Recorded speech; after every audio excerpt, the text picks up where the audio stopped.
Ever feel like your anger's a runaway train and no brakes, full speed, heading straight for the "I regret this later" station? Yeah, we've all been there. Maybe you snapped at your boss during Zoom. Maybe you rage texted your ex a paragraph that started with "listen here." Or maybe you've thrown your phone harder than Tom Brady throws a football. Except, spoiler alert, your iPhone doesn't bounce back. But what if I told you there's an ancient secret to taming that beast, a philosophy that empowers you to respond with calm instead of rage? One that says, hey, maybe screaming at the Starbucks barista because they spelled your name Kebus instead of Kobus isn't worth losing inner peace. Welcome to Stoicism. Today we're diving into how Stoic wisdom can transform your modern blow-ups, from traffic jams to toxic text threads, into moments of unshakable calm. The boiling point. Understanding modern rage. Let's be honest. Anger today feels unavoidable. People cut you off in traffic. Your coworker takes credit for your idea in the meeting. Instagram reminds you that your ex is somehow in Bali with someone who looks suspiciously like a better you. Modern rage isn't just about swords and shields. It's about Wi-Fi buffering at 99%, getting ghosted after 3 months of good morning texts, or that delightful moment when your boss says, let's circle back, for the 400th time. And the worst part? Anger feels powerful. It gives you this rush of energy like a superpower. But then, like eating Taco Bell at midnight, it always comes back to haunt you. Seneca, the ancient philosopher who basically moonlighted as humanity's anger management coach, wrote, "The greatest remedy for anger is delay." Translation, sit down, drink water, and don't throw hands. You're not Hulk, you're just dehydrated. But here's the catch. Our culture celebrates rage. Viral videos of Karens losing it, politicians yelling on TV, Twitter wars that look like gladiator fights. Except way less honorable. We've mistaken outrage for strength. Spoiler, it's not. It's just emotional junk food. Ancient answers. What Stoicism offers. So what's the Stoic take? Marcus Aurelius, Roman emperor, professional philosopher, and part-time guy holding the entire empire together, wrote in his Meditations, "You will not be punished for your anger. You will be punished by your anger." Ouch. That one stings harder than reading your drunk texts in the morning. The Stoics believed anger isn't strength, it's weakness, because when you're angry, you're not in control. The other person, the troll, the bad driver, your mother-in-law, they've taken over the steering wheel of your mind. Think about it. When you rage, who's really in charge? You or that random dude who cut in front of you at Chipotle? Congratulations, you just gave him free rent in your head. Epictetus, the king of no-nonsense life advice, said, any person capable of angering you becomes your master. In other words, congratulations, you're now emotionally employed by some guy on the internet with the username 69gamerlord420. The Stoic answer? Detachment. Control what you can, your reaction. Let go of what you can't, everyone else's stupidity. Sounds simple, but let's be real. It's like telling someone, just relax while they're in a rage spiral. Easier said than done. Practical Stoic shields against provocation. Let's talk shields, because if modern life is one giant arena of triggers, you're going to need armor. Shield number 1, the pause button. Remember Seneca's advice? Delay. You don't need to answer that text right now. You don't need to clap it back in the comment section. You don't need to speed up just because someone cut you off. The Stoic pause is like installing emotional ad blocker software. Before you rage, ask yourself, will this matter in 5 minutes, 5 days, 5 years?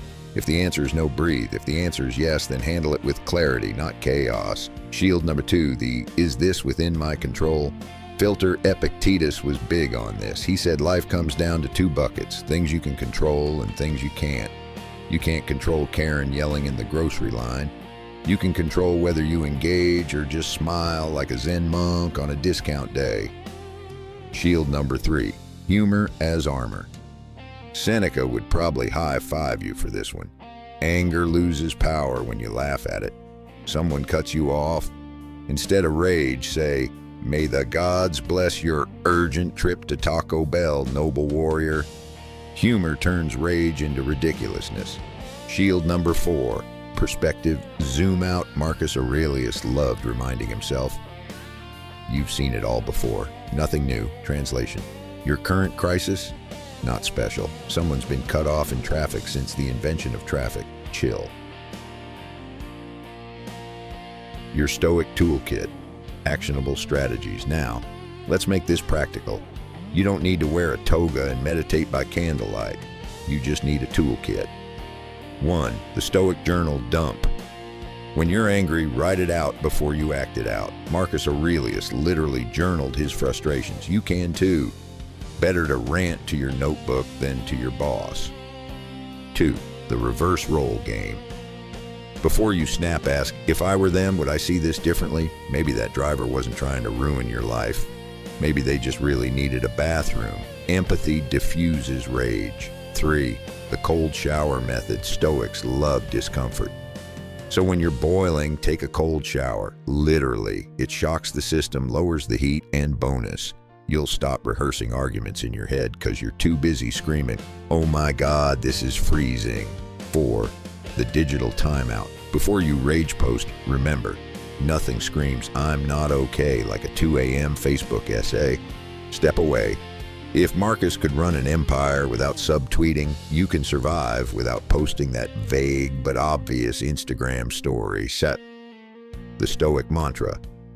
When provoked, repeat a phrase. Marcus had his meditations. You can have, not today, rage, or I refuse to let this clown rent space in my head. Rage in the wild. Relatable scenarios. Let's test this out. Scenario 1. The office thief. Someone eats your labeled lunch. Instead of rage quitting your job, pause. Control what you can. Buy a mini fridge. Add a Stoic note.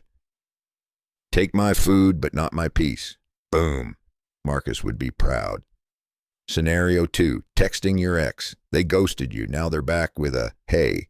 Your fingers are ready to type a TED Talk level rant. Stoicism says, breathe. Do you need to respond? Probably not. Ghost them like the serene philosopher you are. Scenario 3. Traffic jam, hell. Cars everywhere, horns honking, rage building. Marcus whispers from the grave. Is it within your control? Nope. But your Spotify playlist is blast some Stoic vibes or heavy metal, whatever keeps you calm. The Stoic edge. Why this actually works. Here's the real mic drop. Mastering your temper makes you unstoppable because most people are slaves to their emotions. They get provoked, they explode, they regret. You're calm, collected, dangerous in the best way. Marcus Aurelius ran an empire with enemies at every corner. You think he had time to scream about traffic? He mastered the art of staying chill under pressure. And so can you. Rage feels strong, calm is stronger.